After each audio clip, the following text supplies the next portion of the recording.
Andrés Trujillo se ha labrado una carrera de éxito a sus 30 años.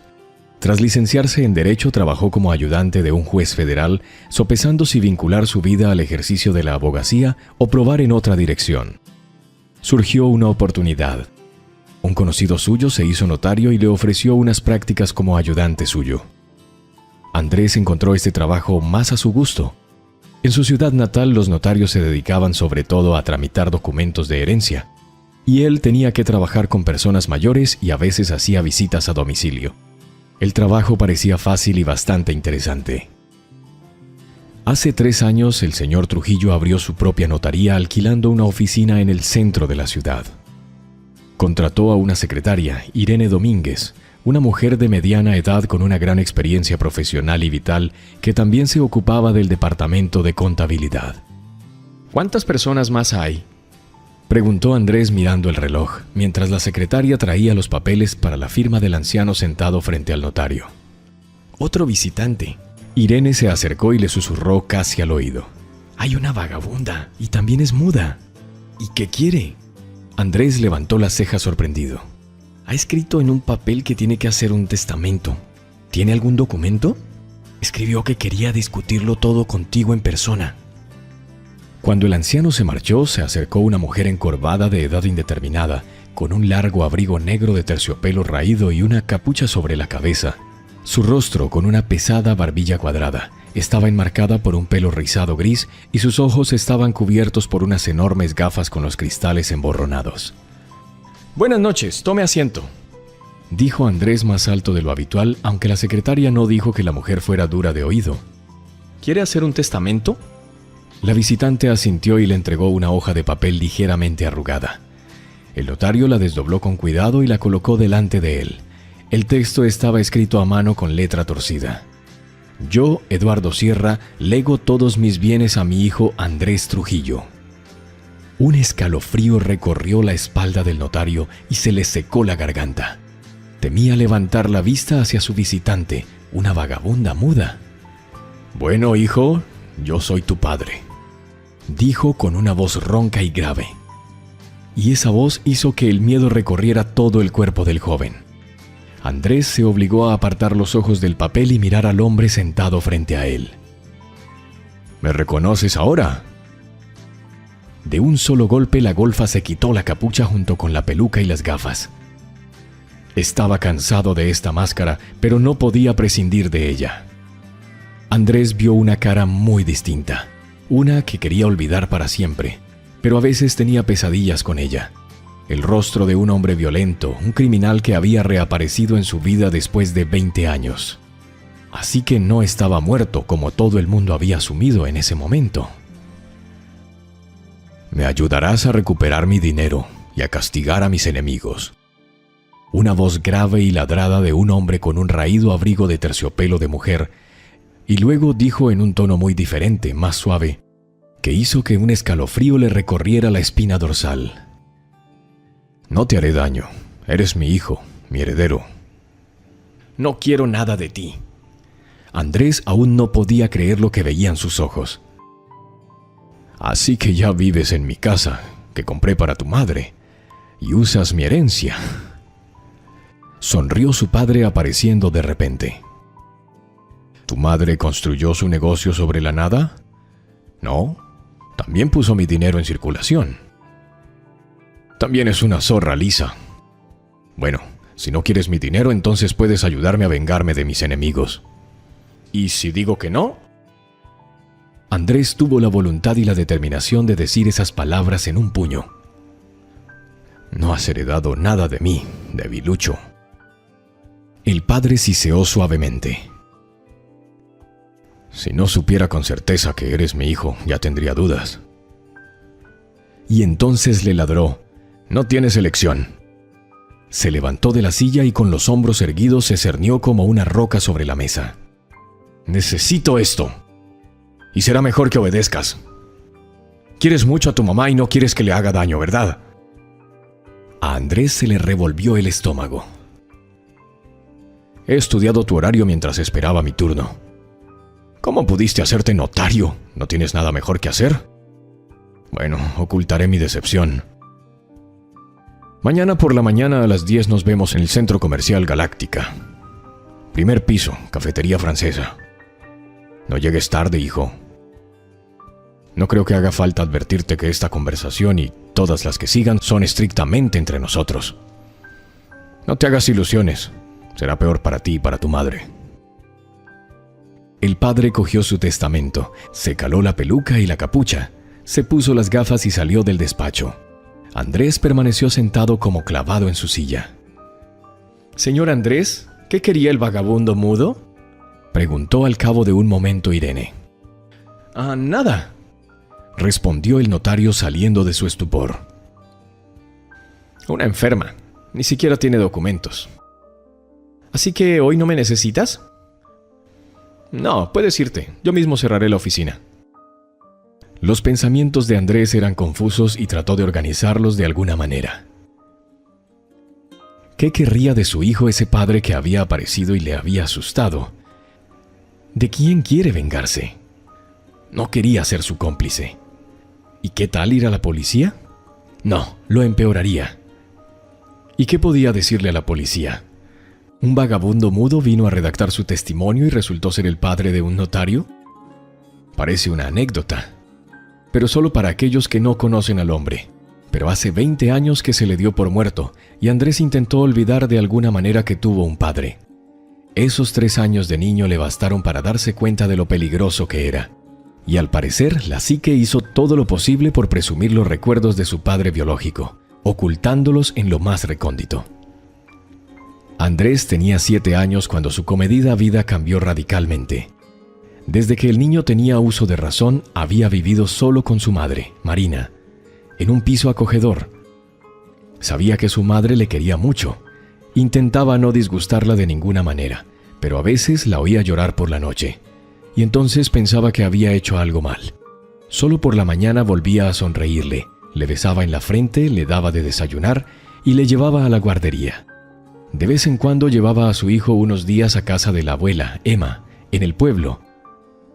A la abuela no le gustaba mucho hacer de canguro de Andrés. A menudo lo regañaba por cualquier nimiedad, ya se peinara mal o se metiera mal la camisa. Ella trataba mejor a los primos de Andrés, él se daba cuenta. Y si todos se portaban mal juntos, solo le reñía a él. La abuela Emma nunca creyó que Andrés fuera inocente. La manzana no cae lejos del árbol, solía decir con reproche. Pero entonces el chico no pudo entender el significado de estas palabras. Estaba muy dolido porque sonaba muy desagradable. Cuando su madre vino a buscarle era el niño más feliz del mundo y estaba contento de volver a casa. Su vida en común le resultaba muy cómoda. Solo una vez su madre le dijo que su padre vendría pronto. Antes le había dicho que estaba de viaje de negocios y Andrés nunca preguntó nada más.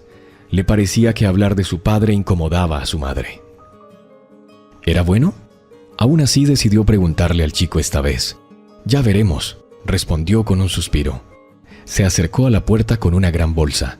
De la mano sacó inmediatamente una videoconsola y se la entregó a Andrés. «Bueno, hijo, soy tu papá», dijo con voz ronca y grave. «Ahora vamos a vivir juntos». Su padre abrazó a su madre. El chico pudo ver que ella hacía lo posible por sonreír, pero pudo percibir que no le hacía gracia. No era sincera. Pero el recién encontrado padre no pareció darse cuenta de ello. Inmediatamente empezó a mandar y comportarse en su piso como un amo. Y la madre cumplió obedientemente todas sus peticiones. Ese mismo día por la tarde, unos amigos vinieron a visitar a su padre. Su madre puso la mesa, y su padre le ordenó que no saliera de la habitación. Pero no quería, tenía una consola nueva, y el niño estaba absorto jugando. Así que se puso los auriculares. Cuando salió de su habitación, los invitados ya se habían dispersado. Su padre se había ido y su madre lloraba mientras guardaba los platos. «¿Qué ha pasado?», preguntó el chico. «Todo bien». Mamá se secó las lágrimas y sonrió. «¿Vas a cenar?». Abrazó y besó a su hijo. Y luego, al cabo de unos días, se mudaron a una gran casa particular en una zona nueva de la ciudad, con jardín y caminos cuidados. Había incluso una piscina con agua climatizada, y a Andrés le encantaba nadar. Mamá tenía ahora un coche nuevo y llevaba a su hijo al colegio y lo recogía después de clase. Papá rara vez estaba en casa. Podía desaparecer unos días y aparecer de repente. Cuando él estaba allí, mamá era diferente, como un robot con un programa puesto, según el cual tenía que sonreír y seguir todos los caprichos de su padre. Y cuando estaba lejos, Andrés podía pillarla llorando. Aún se tomaba esas lágrimas como algo personal, pensando que había hecho algo mal que la había disgustado de alguna manera. Hasta que un día presenció cómo su padre golpeaba a su madre. Andrés estaba en su habitación del primer piso de la nueva casa cuando oyó ruido abajo, en el comedor. Cuando bajó las escaleras vio a su padre enfadado. Dio un puñetazo a su madre y la amenazó de modo que cayó al suelo. El niño corrió hacia su madre y su padre lo agarró bruscamente por los hombros y lo tiró al sofá. Decía palabrotas que Andrés nunca había oído. Después de este incidente comprendió por fin por qué lloraba su madre. Que su padre era el culpable de sus lágrimas. Pero cómo proteger a la persona más querida y amada, Andrés no lo sabía. ¿Nos alejamos de él?, sugirió a su madre después de otro escándalo causado por su padre y se sentó en la silla mirándose las manos con indiferencia. ¿A dónde?, levantó los ojos llenos de lágrimas hacia su hijo. Él o sus amigos nos encontrarán siempre y en todas partes. No nos dejarán en paz. Andrés se asustó por la desesperación. ¿Moraleja, hijo? Mi madre me lo anunció. Y efectivamente durante un tiempo hubo una tregua. Papá se comportó como si nada hubiera pasado, trayendo regalos tanto a mamá como a Andrés, pero por mucho que al chico le gustara lo que recibía de su padre, era mejor no tenerlo. Cuando el niño oyó que sus padres volvían a discutir, corrió hacia su madre y se interpuso entre ellos, viendo que su padre estaba a punto de pegarle. «No delante del niño», dijo la madre en voz baja. De repente esto enfrió el fervor del padre y se detuvo, respirando con dificultad. «¿No quieres que le haga daño a tu madre?», preguntó con calma y el chico asintió con entusiasmo. «Entonces sé un buen hijo conmigo y haz lo que te digo. ¿Lo prometes?». Andrés volvió a asentir. «Trato hecho, y mantendré mi palabra». Y de hecho, después de eso nunca volvió a tocar a su madre. Aunque el niño no podía entender lo que pretendía ser un buen hijo, pero intentaba cumplir todas sus peticiones. Era algo menor como servir una botella de cerveza de la nevera o ir a buscar el periódico. Su padre solía decir que Andrés tenía que ir bien en la escuela. Era bueno que los estudios le resultaran fáciles, y cuando le enseñaba las notas a su padre, sabía que no tendría nada que reprocharle.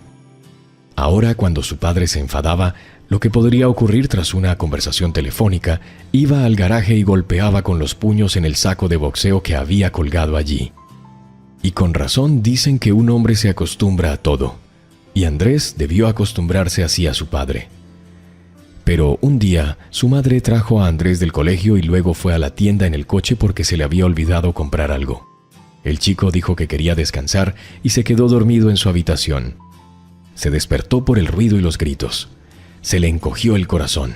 Pensó que su padre había roto su promesa y volvía a hacer daño a su madre. Bajó corriendo las escaleras y vio a su padre golpeando a un hombre en el salón, dándole violentas patadas en la cara y en el estómago. El hombre ya no gritaba ni gemía. Andrés retrocedió asustado. Corrió a su habitación y se encerró. Unos minutos después el niño vio por la ventana cómo un coche se acercaba a la casa y dos amigos de su padre sacaban de ella la alfombra enrollada que estaba tirada en el suelo del salón. Muchos años después se dio cuenta de que el cadáver del hombre al que su padre había golpeado estaba envuelto en aquella alfombra. Y entonces llegó su madre, que dijo que había tenido que conducir casi hasta el centro para hacer algunas compras. El padre estaba perfectamente tranquilo y el niño no dijo nada a nadie sobre lo que había visto accidentalmente. Pero después, cada vez que oía el menor ruido, se estremecía. La vida con su padre terminó al cabo de 3 años. Andrés tenía 10 años ese día y su madre le había prometido recogerlo pronto en el colegio para ir a la pastelería por una tarta. Pero no llegó en su coche y un hombre extraño la acompañaba. «Hijo, hoy no podemos comer la tarta. Por favor, perdóname». Mamá susurró: «Celebraremos tu cumpleaños más tarde, lo prometo». Cuando entraron juntos en la casa, todo se puso patas arriba. Habían tirado cosas de armarios, cajones y mesillas de noche. Algo se había roto, algo se había desgarrado. Pero la madre miraba con indiferencia aquel desastre. Y el hombre no se fue. Se quedó sentado en el sofá del salón por la mañana. La madre dijo que el padre había muerto. Abrazó a su hijo y sollozó, y se dio cuenta el chico que no era de pena sino de alivio. Ese día no fue a la escuela. Los dos fueron a una pastelería donde probaron una gran variedad de pasteles. Andrés se alegró de no volver a ver a su padre, pero ahora estaba de vuelta. Marina se levantó temprano un domingo por la mañana. Había tenido una pesadilla, pero lo olvidó en cuanto abrió los ojos. Podría haberse quedado en la cama, pero el día anterior había planeado muchas cosas y no quería relajarse. Se aseó despacio, se vistió y bajó del primer piso de su casa a la cocina, donde se puso inmediatamente a preparar el desayuno para ella y su hijo Andrés. Normalmente se levantaba más tarde los domingos, pero esta vez entró en la cocina en cuanto ella terminó de preparar la tortilla. Le sorprendió que su hijo saliera un domingo, aunque no parecía muy animado. ¿Vas a salir? Sí, tengo una reunión. ¿En tu día libre? Sí, es un cliente importante, así que dije que sí. Hoy también estoy de viaje. Marina se quitó el delantal con el que se cubría el vestido para no ensuciarlo mientras preparaba el desayuno. ¿Vas a comer? No, y tampoco voy a tomar café. Andrés la besó en la mejilla. No quiero llegar tarde. Cuando su hijo se fue, Marina se sentó en una silla. Una especie de ansiedad surgía en su interior, pero no podía comprender su causa. Después de todo, todo iba bien en sus vidas. Tenía su propio negocio de éxito. Su hijo adulto estaba construyendo su propia carrera y estaba a punto de casarse con una buena chica. Quizá la propia Marina decida atar su destino a un hombre que conoce desde hace muchos años. ¿Qué ocurre? ¿Qué fue esa estúpida premonición de desastre inminente? Y entonces recordó su sueño. Soñó con un hombre que había muerto hacía muchos años, pero que había conseguido hacerle la vida insoportable mientras vivía. Parecía que lo había olvidado para siempre y habían pasado tantos años, pero el sueño le devolvió un pasado que no quería recordar. Marina tenía 15 años cuando dejó el pueblo por la ciudad después del instituto y se matriculó en una escuela de costura. A su madre no le importaba. Al fin y al cabo, si sabía coser, siempre podría encontrar trabajo. Y cuando su hija fuera a la ciudad, habría menos para gastar en comida. Al fin y al cabo, sus hijos menores estaban creciendo y corrían tiempos difíciles, la crisis. Sus padres trabajaban en una granja, pero las cosas empeoraban allí cada día. La madre ordeñaba vacas, pero pronto cerraron la granja y sacrificaron el ganado. El padre, conductor de tractores, bebía a menudo alcohol ilegal y le amenazaban con expulsarle todos los días. Y apenas le pagaban dinero. La agricultura de subsistencia ayudó, pero para vender algo hay que cultivar algo. Marina y sus hermanos desherbaban el huerto y alimentaban a los animales, y cuando aprendió a coser, a su madre se le ocurrió que las mayores se dediquen a la costura. La muchacha estudió bien. Aprendió los rudimentos de la sastrería y no tardó en tomar órdenes de sus vecinos del pueblo cuando venían a pasar el fin de semana. Podía coser un vestido en una noche. Es cierto que a menudo le pagaban con comida, pero su madre lo hacía con gusto, quedándose algo para ella y llevándose algo al pueblo donde vivía en un dormitorio. También consiguió trabajar en el departamento de costura de la universidad, con un sueldo bajo pero garantizado. Al graduarse se dedicó a coser ropa de cama, pantalones de hombre y chaquetas.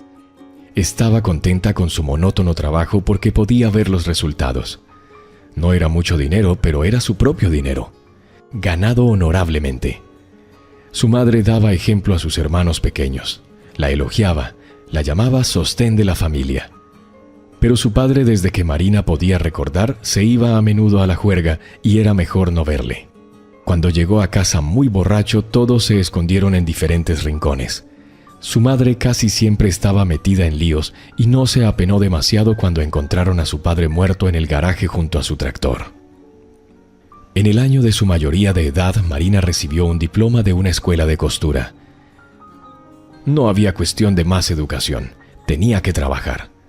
Sus hermanos aún iban a la escuela y su madre no le resultaba fácil mantenerlos sola. La chica se puso muy contenta cuando le ofrecieron un trabajo en la cooperativa Start.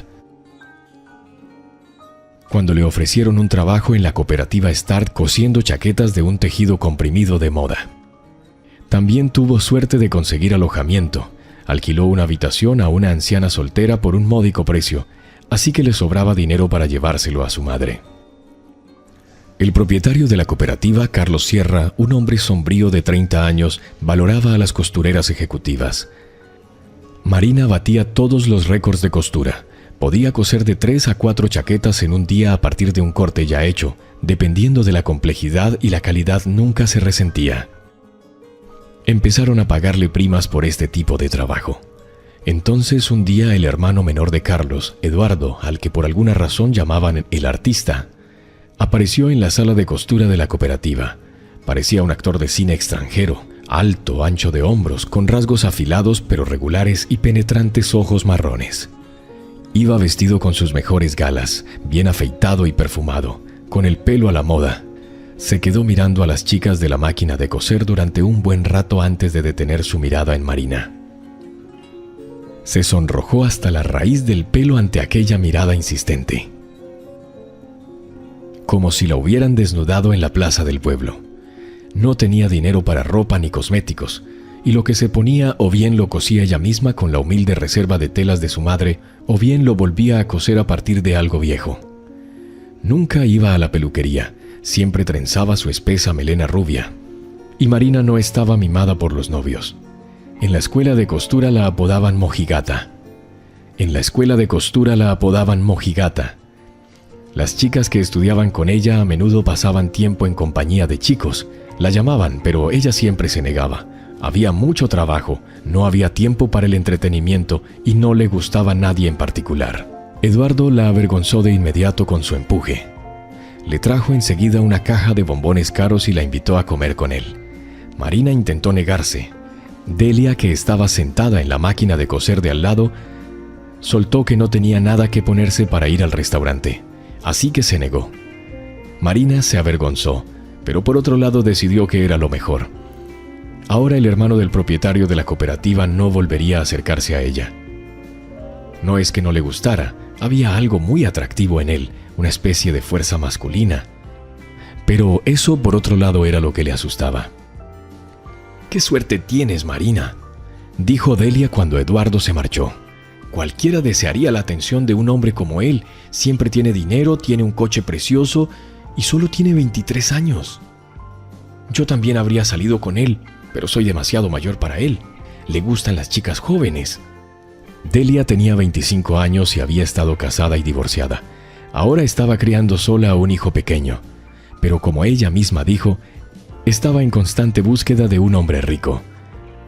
Aunque todas las niñas y jóvenes que conocía soñaban con un hombre así, Marina no. Ella no se fiaba de los hombres y no pensaba en el matrimonio, y mucho menos en amantes. No tenía experiencia en esos asuntos. ¿Para qué iba a necesitar Eduardo a una mujer tan inepta si tenía dinero? Había muchas chicas más guapas que Marina que estarían encantadas de pasar tiempo con él. Solo un par de horas más tarde, Eduardo trajo un gran paquete de marca que contenía un vestido de noche, zapatos, cosméticos e incluso ropa interior.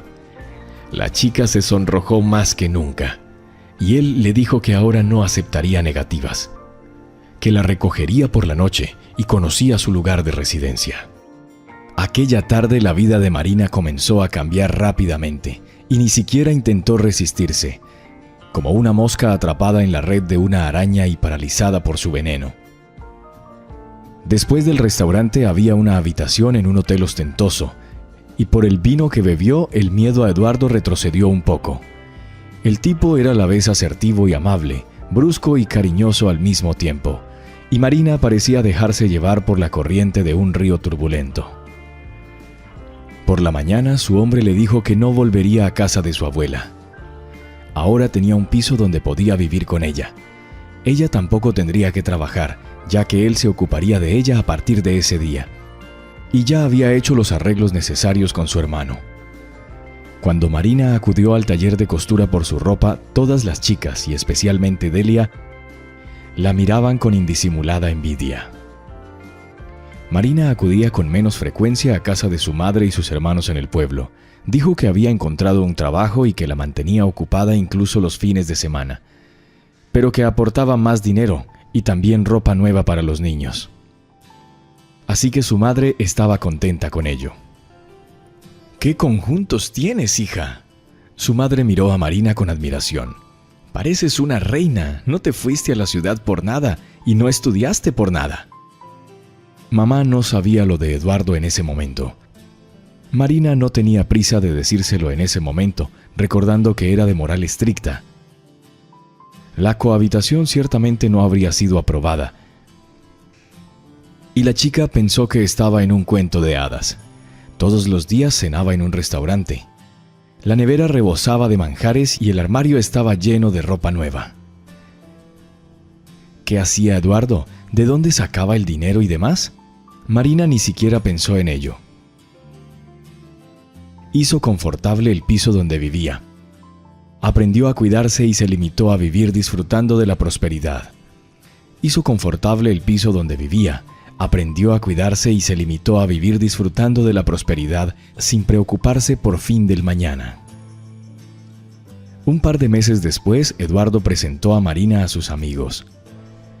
Vinieron a una fiesta de Nochevieja en la enorme casa de alguien. El día anterior le había regalado a Marina un largo abrigo de piel y un collar de diamantes increíblemente hermoso. Llevaba un vestido largo hasta el suelo y tacones de aguja. «¡Estás increíble!». Eduardo estaba entusiasmado. «Mira, no coquetees con nadie, soy celoso», dijo bromeando, y Marina se sonrió sin saber cómo acabaría esa fiesta. Cuando entraron, todos saludaron a Eduardo con fuertes aplausos. Él presentó orgulloso a Marina a sus amigos y todos los ojos se posaron en ella. Había otras chicas guapas en esta compañía, pero durante toda la velada todos mantuvieron sus ojos fijos en ella. Marina estaba muy incómoda. Sonreía a los amigos de Eduardo solo por educación, pero cuando su hombre se iba a algún sitio, uno de los chicos cuyo nombre Marina no recordaba intentaba abrazarla. Estaba muy borracho, pero aún con fuerzas, así que no consiguió librarse inmediatamente de sus incesantes manos. En un momento, aquel tonto insistente ya estaba tirado en el suelo, derribado por un puñetazo de Eduardo, que inminentemente agarró a Marina del brazo y la arrastró hacia la salida. Cuando llegaron al porche, le dio una bofetada en la cara y la miró con rabia, agarrándola por los hombros con un apretón mortal. «¡Te dije que eras celoso!». Sacudió su frágil cuerpo y cuando la soltó, Marina se tambaleaba sobre sus pies. El tacón de su zapato se rompió y la niña cayó del porche a la nieve. «No fue culpa mía». Las lágrimas corrían por sus mejillas. «Intenté». «No deberías haber torcido el culo», gritó Eduardo. «No puedo dejarte sola ni un minuto. ¡Sube al coche!». La agarró del brazo y la sacó del montón de nieve en un santiamén. Era la primera vez. En aquel momento, Marina aún no había comprendido que el hermoso cuento de hadas había terminado. ¿Por qué pensaba que no viviría como su madre? Que su hombre no solo le daría las bendiciones de la vida, sino que no le pondría un dedo encima. ¡Qué equivocada estaba! Y entonces la vida se convirtió en un sube y baja. A veces Eduardo le llevaba en brazos, hablándole de amor y colmándola de regalos, y otras veces encontraba una excusa para golpearla, humillarla, pisotearla.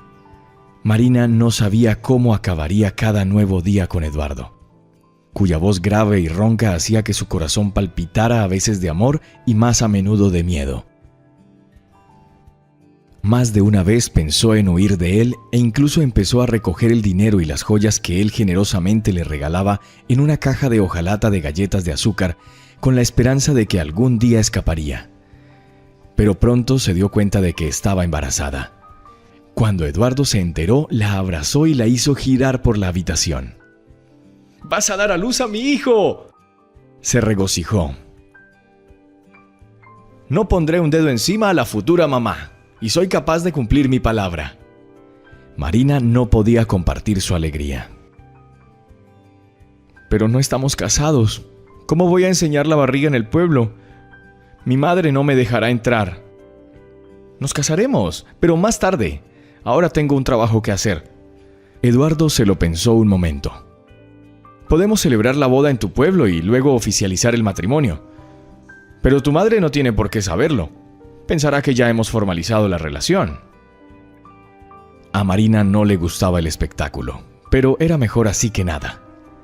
Al menos todos en el pueblo sabrían que estaba casada y nadie le pediría papeles. Cuando Eduardo y su hermano llegaron al pueblo, todos los vecinos se reunieron para mirar. Los ojos de mamá estaban llenos de regalos. Hasta la boda estuvo alabando a su futuro yerno sin sospechar cómo acabaría esta celebración. Eduardo no escatimó dinero ni para el vestido ni para la comida. Le dio a Marina un fajo de billetes y le dijo que le daría tanto como necesitara. Tal vez debería haber huido con el dinero en ese momento, pero ahora Marina lo entendía. No podía dejar a su madre y a sus hermanos. ¿Y durante cuánto tiempo sería suficiente el dinero para ella y el bebé? Y si Eduardo la hubiera encontrado más tarde, ¿qué pasaría entonces? No quería ni pensar en eso. Decidió que se casarían, aunque fuera de mentira y luego de verdad. ¿Y quién sabía si tener un hijo cambiaría a Eduardo para siempre y se convertiría en otra persona? A Marina le pareció que había tanta gente reunida en el patio de su casa del pueblo como la que no había vivido en su localidad jamás. Cuando se bajó del caro coche de Eduardo con un elegante vestido de novia, todos los reunidos jadearon de alegría. Marina sonreía feliz. Desde la ciudad, además de los recién casados, llegaron el hermano del novio y su esposa, y sus 2 amigos. Sabían que no era una boda de verdad, pero todos los aldeanos no lo sabían. Y Marina se sintió realmente como una novia de verdad.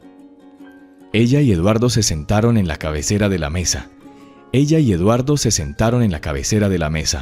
Todo el patio estaba ocupado por una gran mesa compuesta por muchas otras pequeñas recogidas entre los vecinos. Sin embargo, había tanto que comer que resultaba difícil no perderlo de vista. Los invitados se sentaron.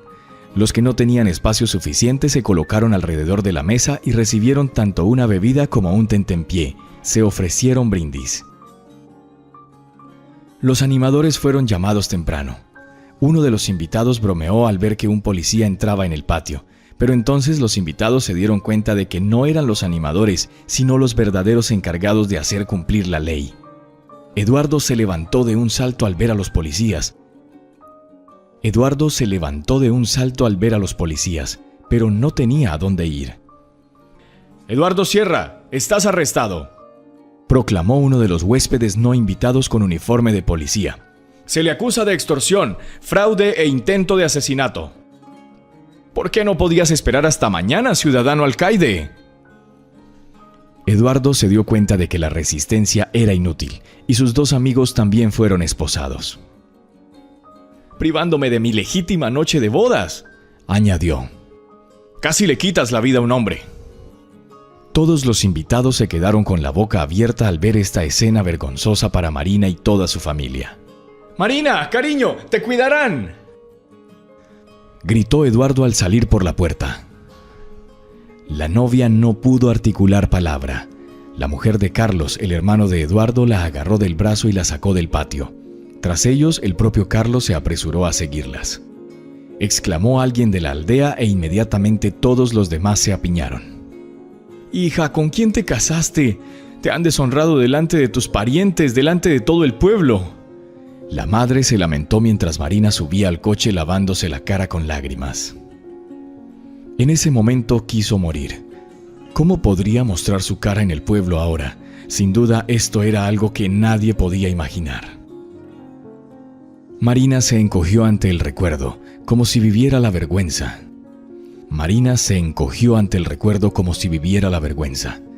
Se levantó rápidamente, fue al espejo, se alistó el pelo, cogió el bolso y salió de casa. Subió a su coche y se dirigió al centro de la ciudad. Tuvo que parar en el almacén para ver lo que quedaba de las telas y también en el taller. Se trabajaba constantemente, incluso los fines de semana. Las tareas rutinarias devolvían la calma a sus pensamientos.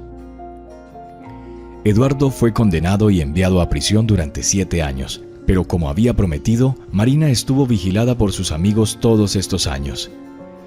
Le llevaban dinero y comestibles y la acompañaban a la cárcel. La primera vez, cuando Andrés tenía 2 años, se quedó con la familia de Carlos, el hermano de Eduardo, y entonces este deber Marina tenía que cumplirlo 2, si no 3 veces al año. Se sentía como una marioneta indefensa. Pero siguió viviendo así, no solo por el bien de su hijo, sino porque no sabía cómo podía cambiar su vida. Cuando Carlos Sierra se marchó al extranjero, Andrés tenía 5 años. Y Marina tuvo que pedirle a su madre que cuidara a su nieto unos días mientras ella iba a visitar a Eduardo a la cárcel. Después de la infame boda, Marina no volvió a aparecer por el pueblo hasta ese día, pero su madre fue a verla en persona una semana más tarde cuando necesitó dinero, y la hija le dio la suma necesaria, y después la madre vino al menos una vez al mes, como para ver cómo estaba, y Marina comprendió que si no necesitara el dinero no estaría en el piso de su hija. Su madre no la reprendió, solo bastó el silencioso reproche en sus ojos.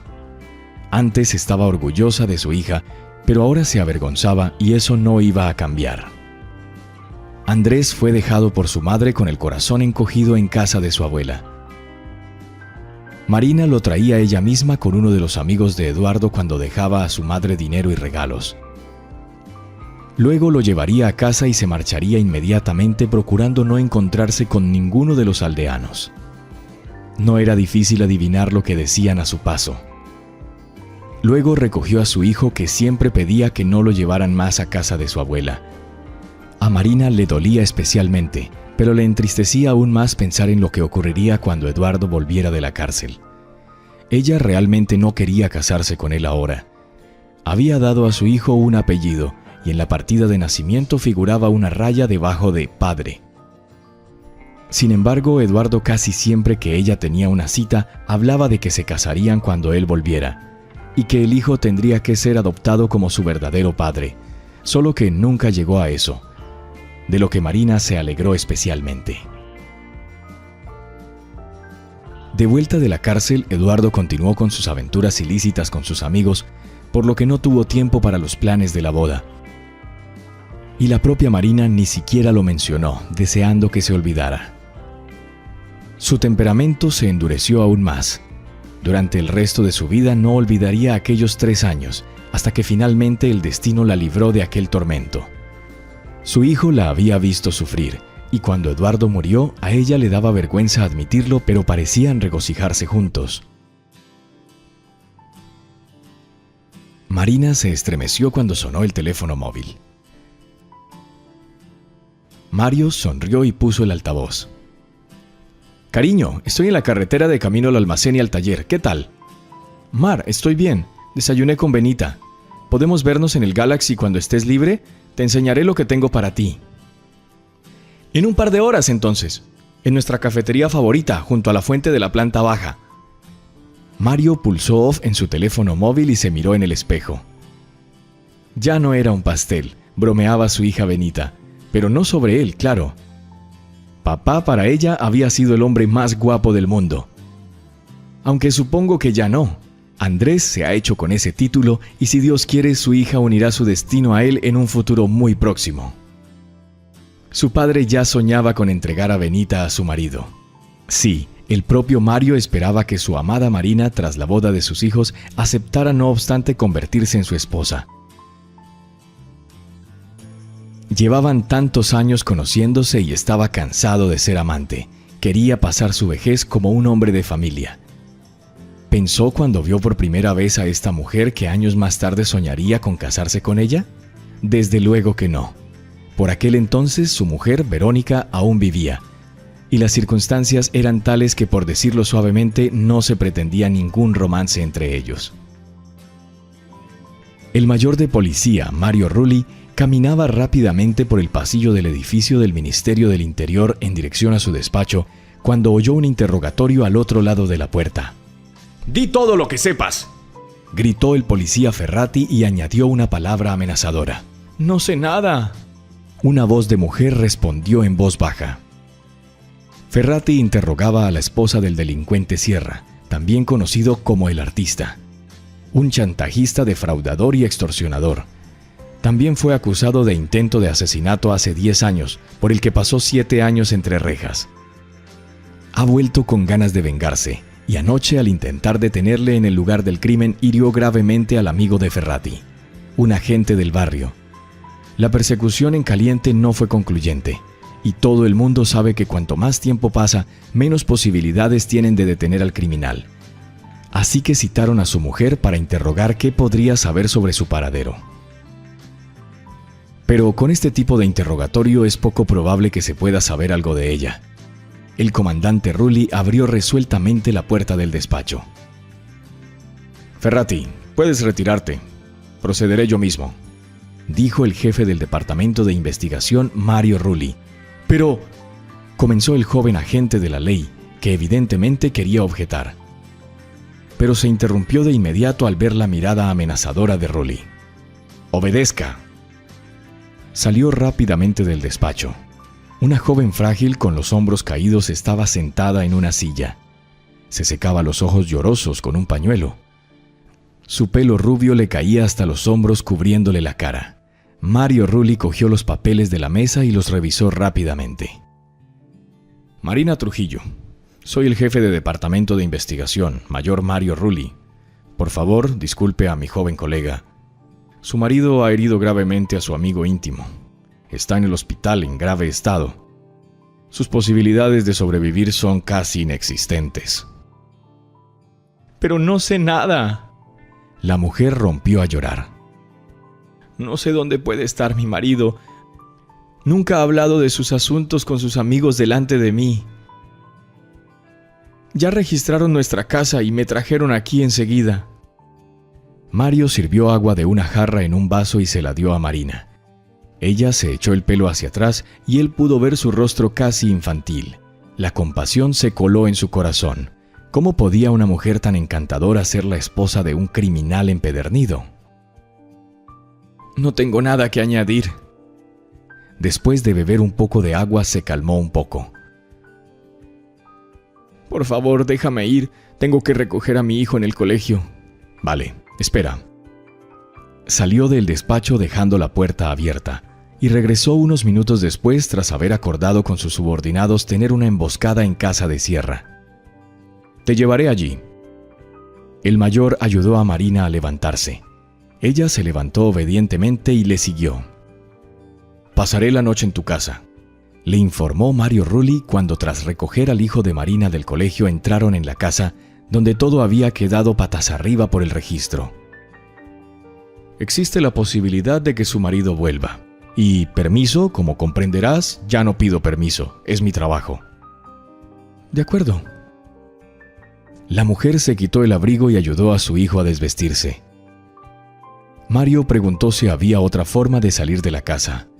Recorrió las habitaciones del primer y segundo piso comprobando que todas las ventanas estuvieran cerradas y volvió a bajar. «¿Te preparo un café?», preguntó de repente la casera. «No me negaré». Mario cogió su equipaje y se sentó en el sofá. Examinando el salón unido a la cocina por un arco oval que no había perdido nada de su intimidad a pesar del caos. «Andrés, ve a tu cuarto, cámbiate la ropa y baja a cenar». Marina parecía tranquila. Aparentemente intentaba encarrilar su vida. Entre la vajilla desplegada de la alacena encontró una destiladera. Sacó una bolsa de café de los cajones en los que, como en todas partes, todo yacía fuera de lugar, y sus manos temblaban violentamente. «Déjame cogerlo». Mario se levantó con decisión y le quitó la cafetera a Marina, que volvió a hundirse en la silla como si hubiera perdido el equilibrio. ¿Qué pasaría si su marido entrara en casa ahora? La mujer parecía más agotada que asustada. «Hay un coche fuera con mis ayudantes. No harás ninguna estupidez, ¿verdad?» «No, pero él mismo...» «Si aparece Eduardo Sierra, no intentes ayudarle. Te harás daño». yo misma no querría volver a verle. No te puedes imaginar la pesadilla que ha sido mi vida con él estos 3 años desde que volvió de la cárcel. Lo siento por ti. Mario cogió una taza de la montaña y se sirvió café. ¿Por qué no lo dejaste? ¿Cómo? Era imposible. Durante los 7 años que estuvo en la cárcel, sus amigos cuidaron de mí. No tuve la oportunidad de huir con el bebé a ninguna parte. Pero si hubiera sabido cómo iba a ser mi vida cuando él regresara, quizás lo habría arriesgado todo por mi hijo. Volvió a llorar. Mamá, mi habitación está toda desordenada. El chico entró en la cocina. Lo sé, cariño. Marina abrazó a su hijo. Yo lo limpio todo. Tú come y haz tus deberes. Movió los platos liberando parte de la mesa. Sacó una olla de la nevera y la puso en el fogón. Mario volvió al sofá con su taza. Podía oír la voz de Marina hablando con el bebé. Parecía una buena madre, y a juzgar por el ambiente de la casa, una excelente anfitriona. ¿Por qué te involucraste con alguien así? ¿Por qué te involucraste con alguien así? ¿Fue por dinero o por un gran amor? Ni él mismo sabía por qué hizo esta pregunta cuando Marina regresó después de acostar a su hijo. ¿Cómo puedes juzgarme? ¿Qué sabes de mí? Nada, por eso pregunté. Tenía 18 años cuando nos conocimos y no tenía ni idea de qué clase de hombre era. Y cuando lo hice ya era demasiado tarde, ya tenía un hijo. Entonces, un arresto es lo que más le conviene. Si sabes algo sobre su paradero, podrías ayudar a la investigación. Podremos detenerlo antes y recibirá el castigo que se merece. Y luego volverá a mí desde la cárcel y todo el tiempo que esté encerrado tendré a sus amigos vigilándome. Ya he pasado por esto antes. Le quedan 3 personas de su banda, incluido él mismo, y todos ellos tienen algo que pagar. Y todos van a ir a la cárcel, así que no habrá quien te vigile. Realmente quiero ayudarte. Cuando su marido se iba, ¿a dónde solía ir? ¿Dijo algo sobre concertar una cita por teléfono? A veces decía, ve a Brunos, nos vemos en Brunos, pero no sé qué es. Un momento. Mario se levantó. ¿Dónde está el teléfono? Marcó rápidamente el número del departamento de policía. Envía un equipo de respuesta rápida al restaurante de Bruno. Sí, el que está a las afueras de la ciudad. Sierra podría estar allí. Esa noche el coche de Sierra calcinado fue encontrado frente a un restaurante rural. En el interior se encontraron los restos de 2 hombres. El forense concluyó que uno de ellos era probablemente el propio Sierra y el otro su cómplice Sergio Magaña. El último miembro superviviente y libre de la banda de Sierra fue detenido al día siguiente, pero el caso contra él se vino abajo por falta de pruebas y tuvo que ser puesto en libertad. Mario tuvo otros casos difíciles antes de jubilarse. Solo el de Sierra se recuerda con todo detalle, más por su esposa Marina, una infeliz intimidada. Se encontró con ella 7 años después en el estreno de una obra en un teatro local. Mario estaba con su hija Benita, de 15 años, con la que intentaba pasar más tiempo tras la muerte de su esposa, quien murió de cáncer de mama hace 2 años. Por aquel entonces, Mario seguía trabajando para el Ministerio del Interior, donde llegó a ocupar el cargo de director adjunto de operaciones, pero después aceptó un trabajo de seguridad en un banco comercial. Marina estaba con su hijo Andrés, ya mayor, y el antiguo investigador no la reconoció de inmediato. Demasiado marcado el contraste entre aquella enferma y una mujer brillante y segura de sí misma. Era extraño, pero por alguna razón ambos estaban encantados con este encuentro inesperado. Hablaron de la última actuación como viejos conocidos. Y Mario tuvo a bien invitar a Marina y a su hijo a un café para continuar juntos la velada. Benita y Andrés solo se encogieron de hombros tímidamente, pero después hablaron entre ellos.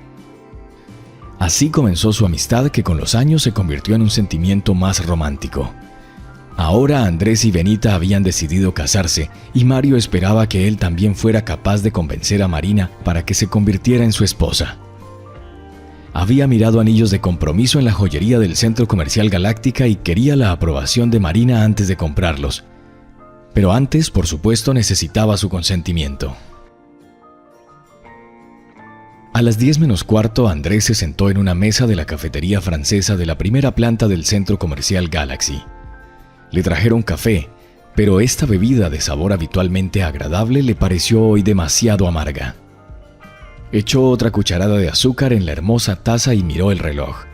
A las 10 en punto, un hombre alto vestido con una chaqueta a cuadros sobre un jersey negro de cuello alto apareció en su mesa. Llevaba el pelo oscuro recogido en una coleta y cubierto por una boina gris. Una perilla y unas caras gafas ligeramente tintadas complementaban la imagen. De su hombro colgaba una bolsa de cuero, y en sus manos sostenía una capa pulcramente enrollada en un elegante bastón. Podría haber sido pintor o músico, pero desde luego tenía un aire de artista. El hombre acercó una silla a Andrés, se sentó y saludó a la camarera. «Café francés, querida, y un postre a tu gusto», dijo el hombre con voz ronca y grave, y Andrés reconoció inmediatamente la voz. «Buenos días, hijo». Se dirigió a él el padre pretenciosamente vestido. «No tienes que mirarme fijamente». «No te reconocí». «No sabes nada de mí, o no te sorprenderías. Por algo me llaman el artista. Soy un maestro del disfraz. Pero nadie te ha hablado de ello, por lo que veo. No tengo tiempo para eso. Quizá tenga otra ocasión, pero ahora tenemos que ponernos manos a la obra». «¿En qué puedo ayudarte? No tengo ni idea». Andrés comenzó. «No tienes que imaginar, solo sigue mis instrucciones. Eras bueno escuchándome cuando eras niño, así que esto te vendrá bien». «¿Cómo podías estar seguro de que no iría a la policía?» «Bueno, no lo hiciste». Sierra sonrió. «Por el bien de tu amada y querida mamá me ayudarás y volveré a desaparecer de tu vida. Y podrás mantenerte el resto de tu vida a ti y a tu futura familia». «¿No puedes vengarte de todo el que quieras?» «Será más fácil hacerlo contigo y más divertido. Me gusta jugar. Además, mi voz es demasiado reconocible. No puedo seguir haciéndome el tonto todo el tiempo. Puedo cambiar mi aspecto, pero no mi voz». La camarera trajo café y un par de croissants. «Este centro comercial se construyó con mi dinero, al igual que todo el negocio de Sergio Magaña». El padre cogió la taza y Andrés se fijó en que llevaba en la mano un reloj caro y en un dedo un anillo con una gran piedra negra. «Por su culpa tuve que fingir estar muerto durante 2 décadas, como para quemarme vivo. Era mi mejor amigo y ahora se ha convertido en mi enemigo. Por ahí empezamos». «¿Hay alguien más de quien pretendas vengarte?» «Sí, ahí está el investigador especial que una vez me encarceló. Cuando volví no me desquité de él, pero le ascendieron a director adjunto de operaciones. Ahora creo está en su merecida jubilación, y no se me ocurre una mejor forma de castigarlo». Se rió el pseudoartista. «¿Y cómo se llama ese investigador?» «Mario Rulli. Me alegra ver que ya te estás interesando por los detalles de nuestro caso común». El padre le dio una palmadita en el hombro a Andrés, quien se puso pálido al oír aquel nombre tan familiar. «Sigo dudando de que pueda ser útil». Andrés trató de serenarse para no delatarse. Su padre parecía ignorar que su enemigo se había convertido en amigo de su concubina y de su hijo. «Sí, basta de esta charla repetitiva de empollones». El artista hizo una mueca. «Imagínate, estamos sentados en un café francés un domingo por la mañana como padre e hijo que se han encontrado tras una larga separación».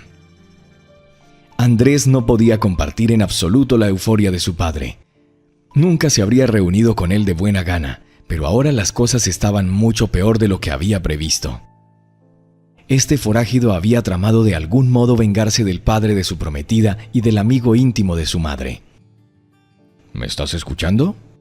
Andrés se dio cuenta de que estaba pensando y se saltó lo que estaba diciendo. «Vamos a hacer esto con Magaña mañana. No sospechará nada de un clérigo. De eso estoy seguro. Así que estudia los papeles con tranquilidad y prepárate para llevarlos mañana ante notario. Nos vemos a mediodía en el vestíbulo del Capital Business Center». Eduardo Sierra sacó la carpeta de su bolso y se la entregó a Andrés. Le dio una palmada en el hombro y se dirigió a la salida. Marina caminó por el centro comercial Galáctica hasta la cafetería junto a la fuente, donde habían dispuesto para encontrarse con Mario, cuando oyó una voz ronca y grave detrás de ella.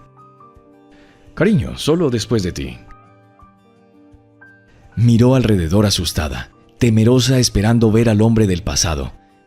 Pero se fijó de espaldas a ella en un hombre alto con una boina gris y el pelo recogido en una coleta. Galantemente dejó entrar a una chica en la cabina del ascensor. Marina se reprendió por haber sospechado y se dirigió a las escaleras mecánicas. Como ella esperaba, Mario ya estaba sentado en una mesa de su cafetería favorita, pero parecía preocupado. Se levantó al verla y se dirigió hacia ella. «Debemos salir de aquí». «¿Qué ocurre? ¿Ni siquiera vamos a tomar café?» Marina se sorprendió. «Ni aquí ni ahora».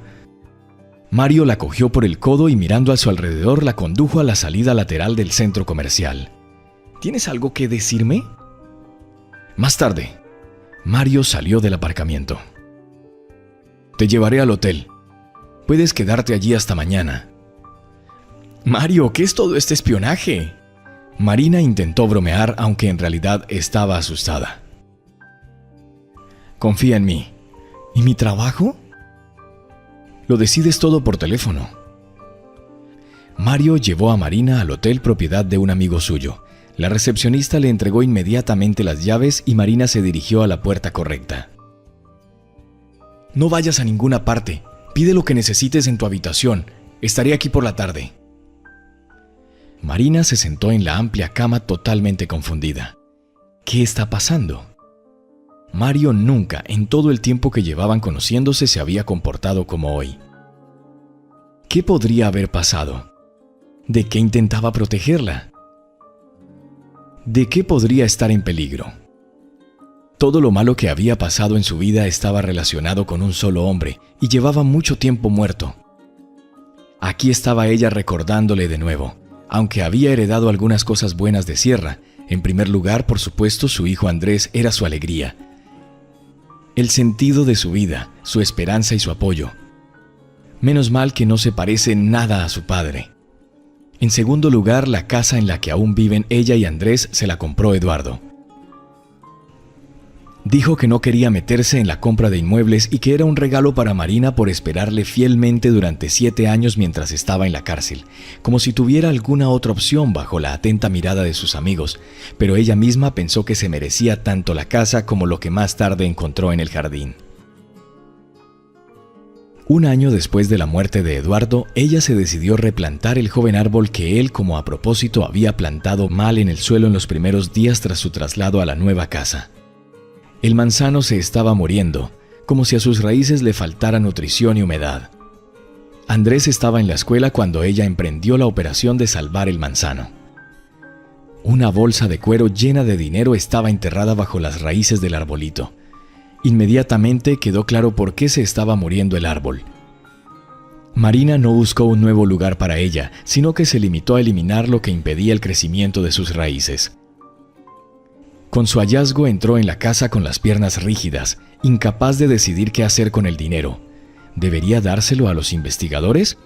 Pero nadie le había preguntado por el dinero. Y después no podría evitar las preguntas. Y quién sabía si no iniciarían otra búsqueda, o peor aún, si empezaran a derribar los muros en busca de escondites. Así que decidió quedarse el dinero para ella y su hijo.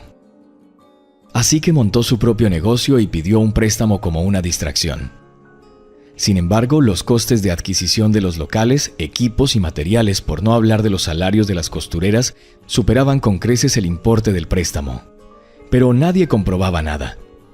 Y este era el tercer regalo de Sierra ya póstumo. A partir de sus primeros beneficios, Marina empezó a hacer donaciones a fundaciones benéficas y más tarde se convirtió en una de las fundadoras del refugio urbano Esperanza, para mujeres que se encontraban en circunstancias difíciles, incluidas la violencia doméstica. Y todos estos años, sus donaciones han superado con creces la cantidad que había en la bolsa encontrada bajo las raíces del manzano. Abrir un taller de costura fue un nuevo hito en la vida de Marina. Por fin se sentía no solo una persona libre, sino también una empresaria capaz de ayudar a los demás. Como era de esperar, su pequeña empresa prosperaba. y la cuestión de ampliarla llevaba mucho tiempo en la orden del día. Marina negocia ahora la compra de nuevos locales para un segundo taller y las costureras más experimentadas enseñan su oficio a las jóvenes que vivían en el Refugio Esperanza y no tenían ninguna cualificación o simplemente querían formarse como costureras. Marina hizo algunas llamadas, confirmando la cita de mañana con el vendedor prevista para la tarde.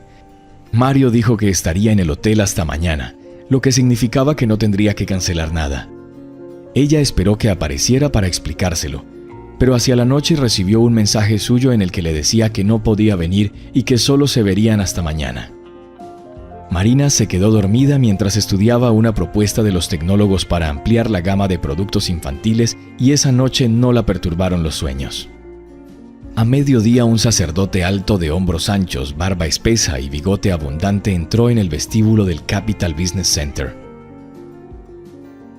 Llevaba una sotana ancha y una cofia en la cabeza. Detrás de las pequeñas gafas redondas se veían sus ojos ligeramente entrecerrados con los que escrutaba el entorno como si estudiara cada detalle. Se llevó la mano a la cruz que llevaba sobre la sotana, y cuando de la nada apareció una anciana con un vestido largo y le pidió la bendición, el sacerdote dijo: «Dios te bendiga en el nombre del Padre y del Hijo y del Espíritu Santo». Y le tendió la mano que la mujer tocó con sus labios. Andrés, que observaba esta escena, olvidó por un momento el motivo de su visita al centro de negocios. Tan vistoso era este sacerdote que no parecía pertenecer a un edificio donde solo había oficinas de grandes y medianas empresas. Sin embargo, tampoco esperaba ver allí a una mujer creyente. Mientras tanto, el sacerdote caminaba directamente hacia él. Andrés miró a su alrededor a ver a quién miraba. «¿No me has vuelto a reconocer, hijo?», dijo el cura con voz ronca y grave. Inesperadamente, Andrés solo pudo decir, atónito por lo que veía: «¿Eres un sacerdote ahora? ¿Te has vuelto loco?». «Soy un artista, el rey de la reencarnación.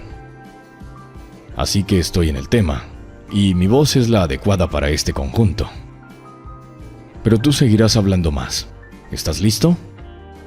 «Sí, claro». Andrés levantó la mano derecha en alto. Inmediatamente el personal de seguridad y los agentes de policía uniformados se acercaron rápidamente a ellos desde diversas direcciones. Las esposas se encajaron en las muñecas del impasible Sierra que se había disfrazado de sacerdote. «¡Hijo mío, eres Judas!». El pseudoartista indignado no salía del asombro. «Confieso que no esperaba esto de ti.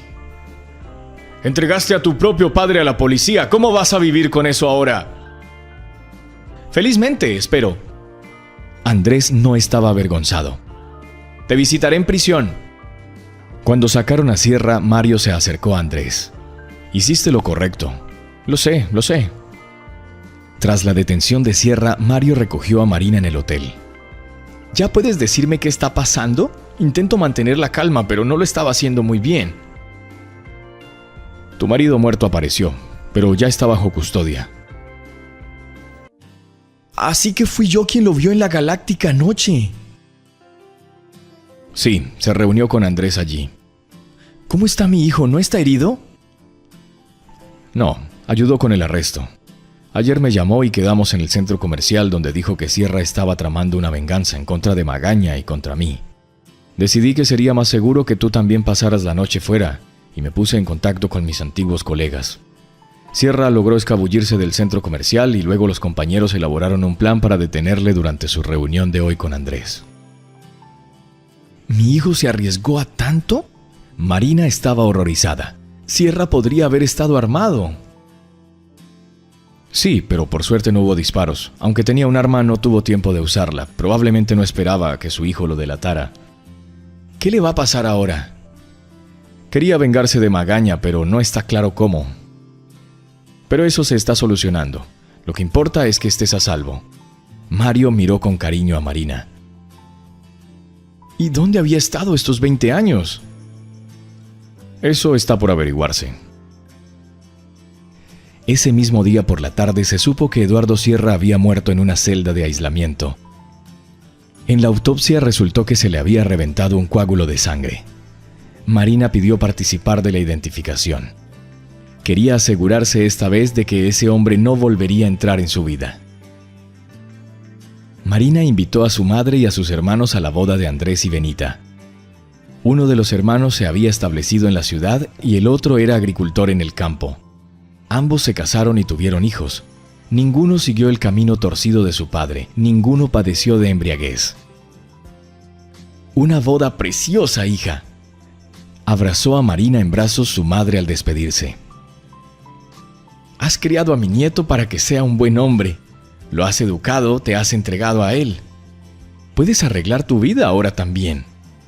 La madre miró significativamente a Mario. «En el pueblo no se acuerdan de tu boda. Puedes venir a verme más a menudo». Marina acordó la invitación de su madre para el fin de semana siguiente. Caminó con Mario ahora sin pudor por el pueblo. Saludaba a todos los que se encontraba en su camino y les presentaba a su marido. El día anterior había recibido su certificado de matrimonio. El notario Andrés Trujillo terminaba su jornada mirando de vez en cuando una foto de su esposa Benita y de su hijo recién nacido en brazos. «¿Cuántas personas siguen allí?», le preguntó a Irene, su secretaria, cuando se asomó al despacho. «¿No hay nadie más por hoy?», respondió con una sonrisa satisfecha. «Bien». Andrés quería apresurarse a casa para abrazar a su mujer y tener a su hijo en brazos. Si te ha gustado la historia, por favor, dale un me gusta y suscríbete al canal.